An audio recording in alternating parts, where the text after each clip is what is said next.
21শে November. Ramakrishna মিশনে এখন প্রচুর ভিড়। কারণ কি, আজকে দীক্ষা নেবে রামকৃষ্ণ মিশনে, সব দীক্ষা নিতে এসেছে রামকৃষ্ণ মিশনে।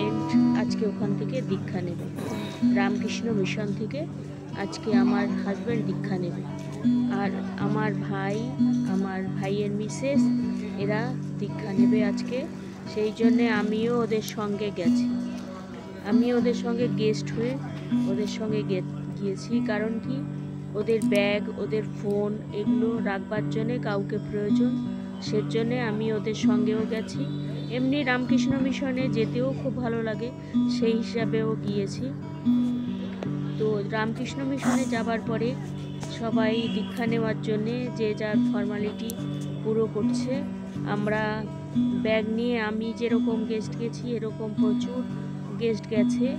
যারা যারা দীক্ষা নিতে আসছে প্রত্যেকের জন্যই আসছেন।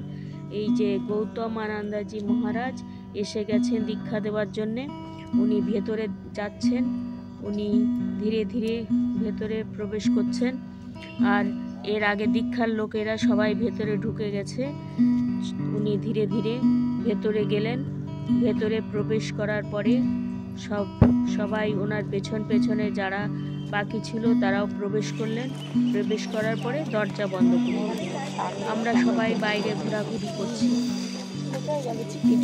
অনেকক্ষণ পর, যখন ঘন্টা 2-2.5 পর দীক্ষা দেওয়া শেষ হয়ে গেছে, গৌতমানন্দজি মহারাজ আবার বাইরে বেরিয়ে আসছেন। দেখা যাচ্ছে উনি ধীরে ধীরে বাইরে বেরিয়ে আসছেন। ওনার একটু বয়স হয়েছে, এই জন্যে হাঁটেন অনেক আরামসে হাঁটেন, কিন্তু কোনো অসুবিধে হচ্ছে না ওনার হাঁটতে। উনি খুব ভালোভাবেই হেঁটে যাচ্ছেন। এই বয়সেও উনি ষষ্ঠাঙ্গে প্রণাম করেন, স্বয়ং নিজেই প্রণাম করতে ষষ্ঠাঙ্গে শুয়ে যান, আবার নিজেই একা একা উঠে যান, কাউকে ধরতে হয় না। এই বয়সেও এত সুন্দর ষষ্ঠাঙ্গে প্রণাম করে, অবাক, দেখতে সত্যি আশ্চর্য ব্যাপার। উনি চলে গেলেন। উনি যেখান থেকে পা রেখে গেছেন, আমরা অনেকেই সেখানে প্রণাম করলাম। সবাই ওই জায়গাটায় প্রণাম করলেন, ওনার পায়ের ধুলি মাথায় নিলেন। তারপরে ধীরে ধীরে আমরা সবাই এক এক করে ওনার পেছনে লাইন দিয়ে যাবার জন্যে ধীরে ধীরে চলেছি। কারণ ওখানে লাইন দিয়ে সব দাঁড়াতে হবে ওনাকে প্রণাম করার জন্যে। ছেলেদের লাইন আলাদা হয়েছে, মেয়েদের লাইন আলাদা হয়েছে। চলো আসো, ওই পরে যাবে দিকে। ধীরে সবাই এগিয়ে চলেছে। ওই যে বিল্ডিংয়ে গৌতমানন্দজি মহারাজ প্রবেশ করেছেন, গেছেন, যেখানে উনি বসে আছেন সেখানেই সবাই যাচ্ছি আমরা। ধীরে ধীরে গিয়ে সবাই এক এক করে লাইন দেওয়া শুরু করেছে। ধীরে ধীরে সবাই লাইন দিয়েছে, লাইন দিয়ে দাঁড়িয়ে আছে।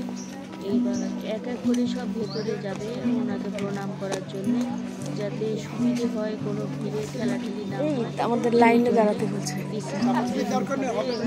লাইন দেওয়া হয়েছে। আর রামকৃষ্ণ মিশনের তো ব্যাপারই আলাদা।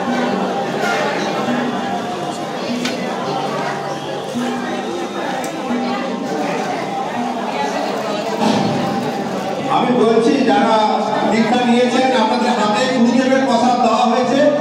গুরুদেবের প্রসাদটা খেয়ে আমি ব্রহ্মার প্রণাম করছি। ব্রহ্মার প্রণামের পর খাওয়া শুরু করবেন। আপনাদের প্রত্যেকের হাতে গুরুদেবের প্রসাদ দেওয়া হচ্ছে। গুরুদেবের প্রসাদ নেওয়ার পরে ব্রহ্মার প্রণাম হবে। ব্রহ্মার প্রণাম হওয়ার পরে প্রসাদ খাওয়া শুরু করবেন।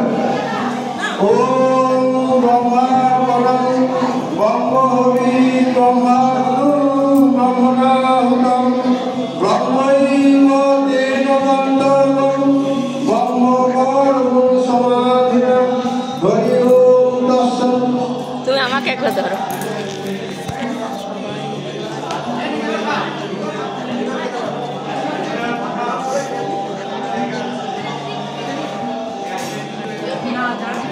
এই ফটো ঠিক আছে আমার?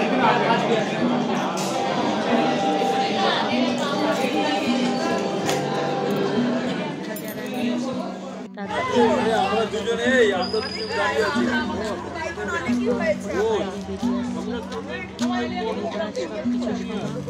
সবাই এক এক করে বাড়ি থেকে চলো সব, হ্যাঁ তোমাকে আর ছাড়ি, তুমি আছো, তুমি সব জায়গায় থাকো,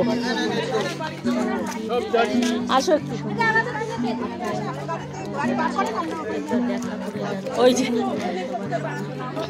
কথা বলে যাচ্ছে। বাড়ি থেকে সবাই রওনা হচ্ছে। সারাটা দিন ভীষণ ভালো কাটলো, অদ্ভুত কাটলো, এটা বলে বোঝানো ব্যাগ যাবে না। খাওয়ার সময় ব্যাস নিয়েছিল না, রামকৃষ্ণ মিশনের তো তুলে দেবো, সত্যিই তোমার ব্যাপার চিটটাকে আলাদা। ব্যাস লাগাও। রামকৃষ্ণ মিশনের সঙ্গে ও কোনো তুলনা হয়নি। ভীষণ ভালো সমস্ত কিছু, একদম এত ডিসিপ্লিনের সঙ্গে সমস্ত কিছু হয়, ভীষণ ভালো লাগে। রামকৃষ্ণ মিশনে দেখুন চারিদিকে খুব খুব পুড়ে যাচ্ছে মনে হচ্ছে। এত সুন্দর ব্যবস্থা, এত সুন্দর সাজানো গোছানো। এই যে